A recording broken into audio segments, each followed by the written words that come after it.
news desk at the Columbus Dispatch presents the BuckeyeXtra Basketball Podcast. With your host, Ohio State basketball beat writer Adam Jardy. Brandon Matisse says, "Give me the rock."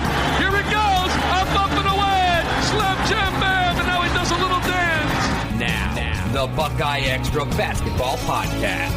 Hello, everyone. This is Adam Jardy from the Columbus Dispatch. Today is Wednesday, July 1st, 2026. And it's my official duty to welcome you into episode 563 of the BuckeyeXtra Men's Basketball Podcast. Welcome to Jubilation City. Welcome to July. It feels like June, came and went. That was fast. I'm here with you today on a Wednesday afternoon, about 24 hours or so almost removed from getting to watch some more practice. Ohio State opened up the doors to the media for about 30 to 45 minutes of summer workouts and got to watch the Buckeyes do some drills, do a little bit of 5-on-5, and then we had interviews with sophomore Amari Bynum and new assistant coach Mike Wells. So got some things to glean from that and some observations from what we saw in practice, as well as just some general thoughts on kind of where the Buckeyes are starting to sit when we start looking ahead to next season this upcoming season, and where they might be in the rankings and what some of the national people are starting to take note of when it comes to this Ohio State roster. So I promised you a podcast at some point this week. I'm off for the rest of the week, and this seems like as good a time as any to dive in, take some stock of what we've seen so far, and catch you up on what we saw at practice yesterday. So we're going to get into all that here in just a second. Before we do that, I want to remind you that you can subscribe to the podcast on Apple, Spotify, YouTube, wherever else it is you enjoy your favorite podcasts. If you subscribe, you'll automatically get the newest ones just as soon as our man Patrick Flaherty, the Podfather, can grab them and publish them for us. While you're subscribing or downloading, please leave a review, please click 5 stars, and please consider telling a friend. Thanks everyone who's taking the time to do all those things. All right, so like I said, we got to watch a little bit more practice on Tuesday afternoon, and continuing to get eyeballs on guys and continuing to get a feel for who can do what. And I'm just going to kind of run down the notes that I took here of this might just be one play, this might be a sequence, things like that. But I've posted videos to dispatch.com, about 5 minutes of practice film you can watch there. I've posted some different clips to Instagram and TikTok. You can see those clips on my handles there as well.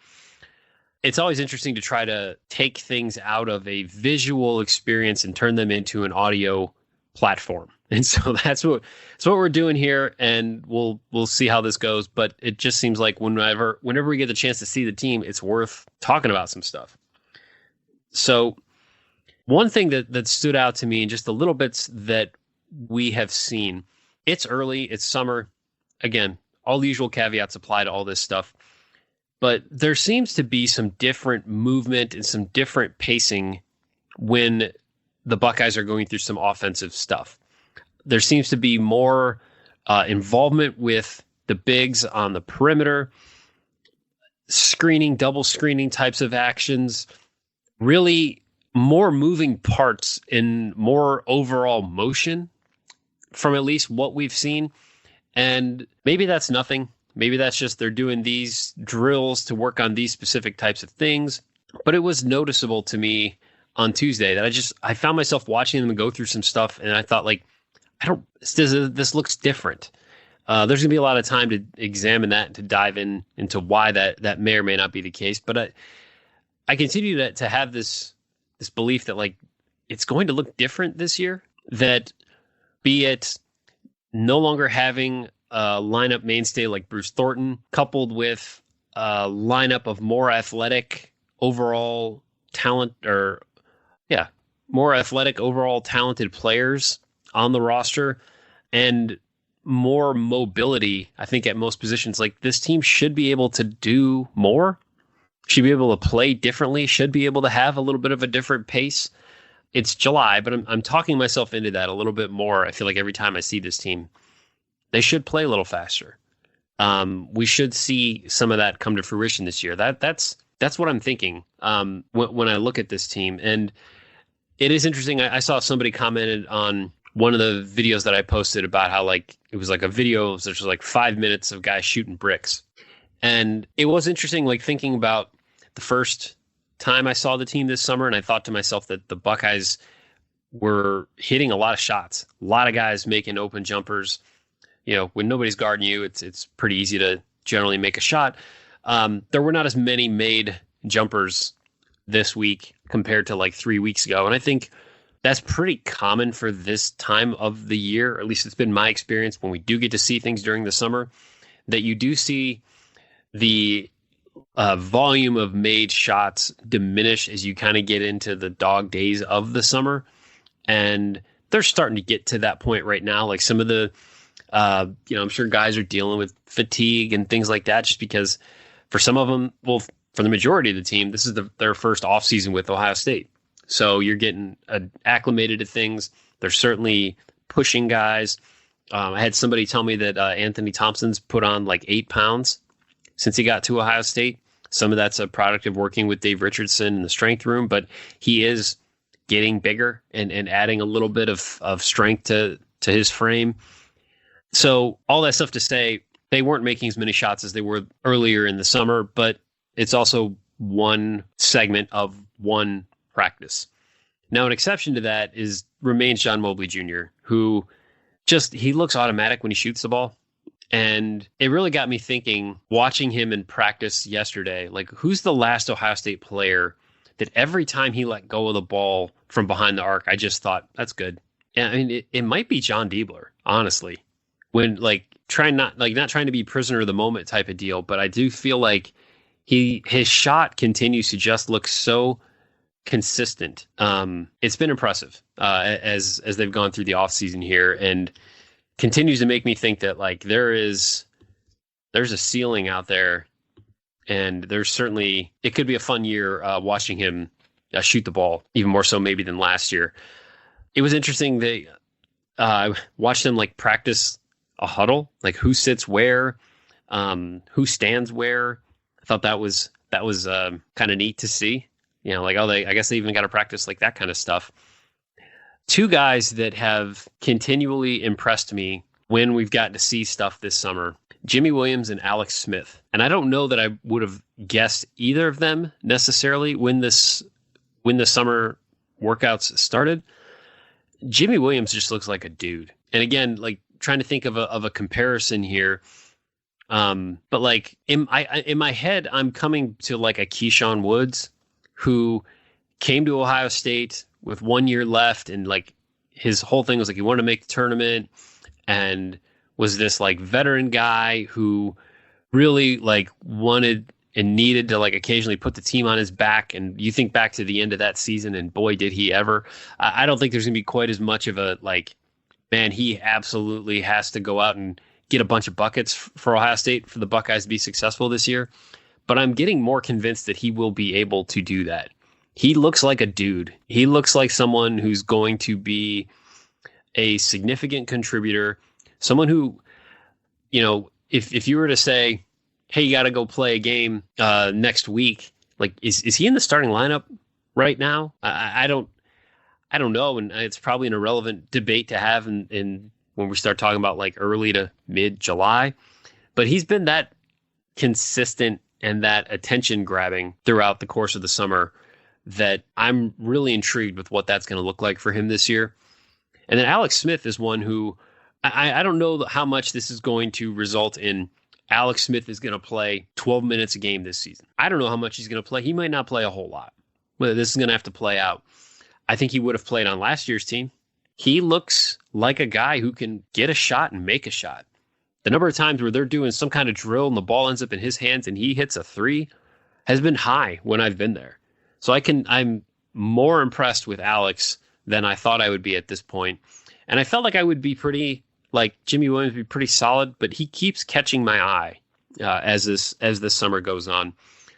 We did see Josh Ojonwuna was active. So he's on the floor. He's doing stuff.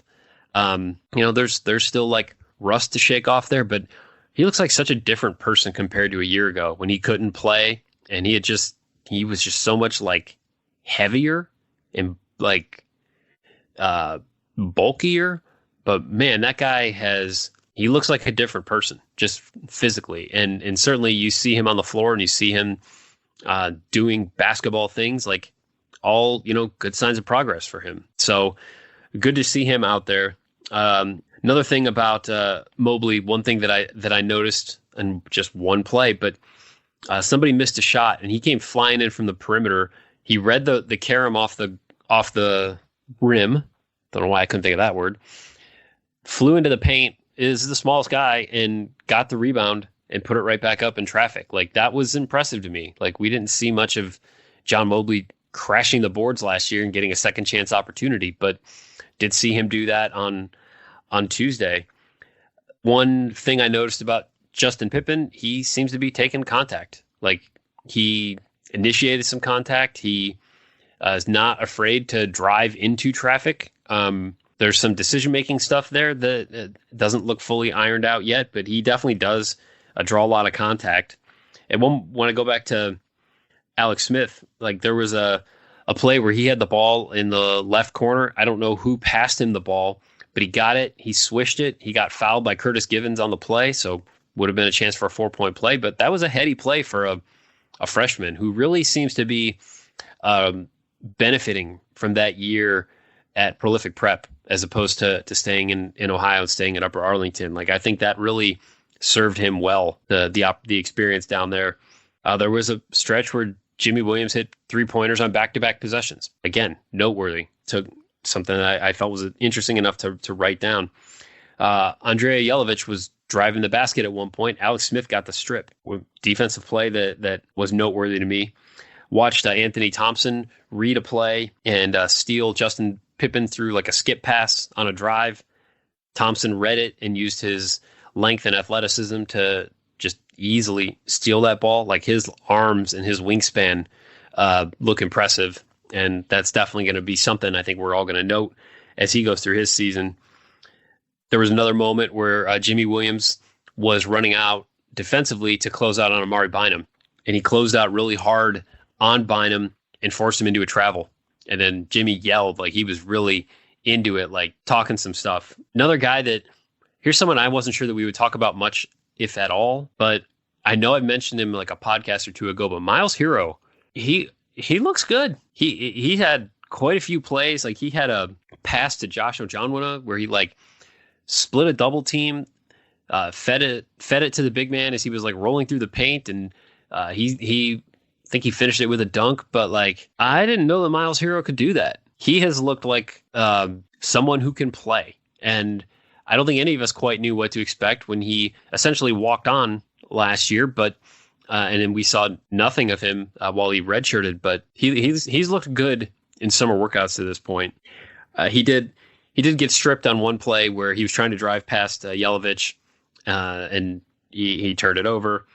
And then finally, like, the last note that I have here is just simply Jimmie Williams is good. So that's something that was probably one of my top takeaways. And then before we got to interviews, the team was huddling up and Diebler was talking to the team. And there's a lot of talk about accountability, and said that the next guy who argues a call will be kicked out of the gym, is going to have to run. And this is something that I heard Diebler say a couple of times. Like, would you get that call on the road in the Big Ten? There was a play where Amari Bynum was matched up in the paint. I believe it was against Jelovic. And I think this might have been what Diebler was talking about, because Bynum took took a little bit of contact, flopped to the ground, got the charge call. Jelovic was not happy about it. And Diebler like asked Amari, like, hey, you've played on the road in the Big Ten. Are you getting that call? And he's like, you're not getting that call. Don't do that. And he had Brian Walsh was the assistant coach who was at the baseline who made the call. He made Brian put his whistle away. But there's been a little bit of that, I think, where like they are trying to figure out still without Bruce Thornton, like, who's the guy? Who do they look to? Who do they lean on? Like, who needs to be the voices, I suppose. I've heard really good things about John Mobley and his growth in that area and what he can be from like a leadership standpoint. But I think that there was a conversation in one practice we saw 2 weeks ago where Jamal Walker was the new associate head coach, was talking to a group of players, and he said to Justin Pippen that he's like, I've got Anthony Thompson here making excuses because he's seeing you make excuses. Like, we can't have that. So I do think there's some stuff there that they are still kind of working through when it comes to figuring this all out.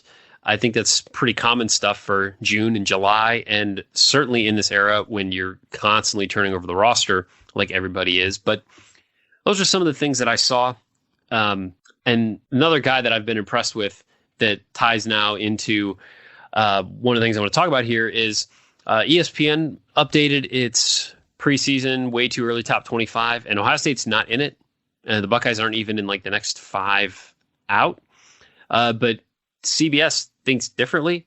Gary Parrish, and I meant to mention this like a podcast ago. So he's not updated these since Dusty May left Michigan, but he has Ohio State 24th. He moved the Buckeyes into the top 25 and 1 once LJ Smith reclassified and joined the roster. So he has Ohio State 24th, 7th in the Big Ten behind number 3 Michigan, number 4 Illinois, number 6 Michigan State, number 18 USC, number 20 Purdue, and number 22 Indiana. So this was June 16th. They haven't been updated since then. But here's what he says about Ohio State. He says, Jake Diebler and his staff had long ago done enough roster building to create a team at Ohio State that seemed reasonably worthy of being in the top 25 and 1. In fact, the Buckeyes have appeared in some previous versions. They just got bumped out with schools like Miami, Indiana, North Carolina, and Kentucky, just to name a few, added impactful pieces as the offseason unfolded. But now OSU has returned to these rankings.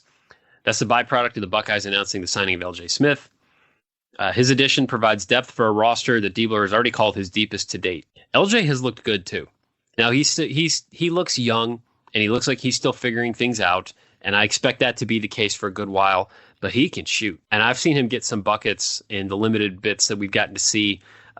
He looks like a guy that's going to be able to score, and I've been wondering, and I will continue to wonder, like how much his early arrival at Ohio State changes Ohio State's floor or ceiling. But I'm starting to have a little bit more belief that it will have an impact a little bit more than I initially expected, because he does seem like he can do a lot, and they are really counting on him to be a guy who's going to be in that rotation, who's going to be doing some important things for them. Now, when we talked to Amari Bynum, one of the things that stood out was he was asked about the team's bigs and about the other guys in the post and kind of what that looks like. And so he was asked about, like, what is it like, working with this new set of bigs? He said, I think it's going to be good. In the weight room, they're getting a lot stronger. He said, we're going to be more of a bruiser team when last year was more of a finesse team. We're going to be actually more physical this year. Worth noting. And then the follow-up was like, well, can they score? Like, can those guys that are going to be manning the 5, can they score? And he said, yeah. He said, last year we couldn't throw it in the post that much, but this year we can definitely throw it in and they can definitely score. And then he said, as far as the team goes, I definitely say the depth is real this year. We have a lot of scorers coming off the bench or defense coming off the bench to help us. So that all kind of stood out to me because that seems to be very different than what we saw from Ohio State last season. And it was interesting to hear Amari describe it like in that way and to get his perspective on like where this team might actually be different. As far as the bigs go, look for a story Thursday morning. I caught up with both Andrea Jelovic and Ivan Njegovan because the two native Croatians turns out are really big soccer fans. And the two of them went and saw the Croatian national team play Ghana in the World Cup group stage. They went to Philly and watched that game. And on Thursday, we'll be in Toronto watching Croatia play Portugal in the knockout round. So I talked to the two of them about being countrymen, about how much or how well they knew each other before they got to Ohio State. And spoiler alert, they definitely have some common backgrounds. They spoke about their love of soccer, where they were when Croatia made it to the 2018 World Cup final, losing to France in the final. It's fun. As soon as I finish recording this, I will be writing that story. That will be up Thursday morning at dispatch.com. But I also confirmed with Jelovic, he doesn't like Jelly as a nickname. A lot of the guys are calling him AJ. He said like Yella or Yelly, like those are, he's fine with those, but like he's not a big fan of Jelly. So I will adjust that in my thought process going forward. But I know that's been kind of a debate. Like, what does he prefer to be called? So it's Yella or Yelly, but not Jelly. And then the last thing here, as far as like this year's team goes, there is a new mock draft for the 2027 NBA draft over at ESPN. And the draft has Anthony Thompson going with the number 9 overall pick, which is interesting. CBS in its mock draft doesn't have Anthony Thompson anywhere. So I do think there is some real like high reward. Also, maybe there's a chance that we see 2 years of Anthony Thompson in college. I mean, it still very much looks pegged for a one and done type of deal. But it was interesting to me one draft has him at number 9 and the other one doesn't have him anywhere. So just something that I thought was worth passing along. His shot looks pretty good. He looks pretty, you see him flash at various moments, like during a practice, during a workout. You see the athleticism. I heard about a chase down block that he had where I don't know who it was that got past him, but he recovered and very soundly rejected the ball. And that definitely got some attention from some guys. So going to be interested to keep an eye on him as we move through the summer here and closer into the fall. Now, last thing here, if you're done, I got nothing else to say about Ohio State basketball at the moment, so feel free to unplug if you would like. But other thing that I want to point out, or I just feel like I want to mention on here, is that went from interviews yesterday and came home, got some stuff online, and I've been helping coach my son's baseball team. And we play in the Westerville League. We're the Rockies. And our Rockies took a massive playoff win on Tuesday night, taking down a team that had edged us by 1 run in the regular season. And as a result, we will play a Thursday night championship game. And I'm endeavoring to stay focused on my work and not just think about that, because coaching this team and being part of this coaching staff, 2 of my very best friends, Coach Mike and Coach Doug, has just been an unbelievable experience. And we have such a really cool group of kids that I will definitely fill you all in next week on how things go. But I want to shout my guys out here before I wrap this one up. So Blake, Bray, Caleb, Colin, Drew, Gage, Coaster, Mailman, Mikey, Noah, Rowan, Will, Zayden. It's been an unbelievable joy getting to coach you guys. I'm so glad we get one more game together. And let's hopefully when I'm back here on the mic next week, I'm giving the whole nation here, or the whole audience, I suppose, a really fun update. So thanks for indulging me for just a minute, but it's been just an unbelievably fun year. And I really wanted to talk about my guys for just a minute. So thanks for putting up with me there. Now, as always, you can send along your questions, your comments, your love notes, your hate mail, and otherwise constructive criticism to me at Adam Jardy on Twitter or ajardy@dispatch.com. Thanks again for listening. Thanks to Patrick Flaherty, the Podfather, for putting this out there. I'll be back with you next week, endeavoring to have a special guest. So to the Hedge family that suggested some people, I'm trying to get one of them on an episode next week. So stay tuned for that. Until then, be kind, take care, and we will talk soon. Be sure and subscribe to the Buckeye Extra podcast in the iTunes Store, the Google Play Store, or on Stitcher.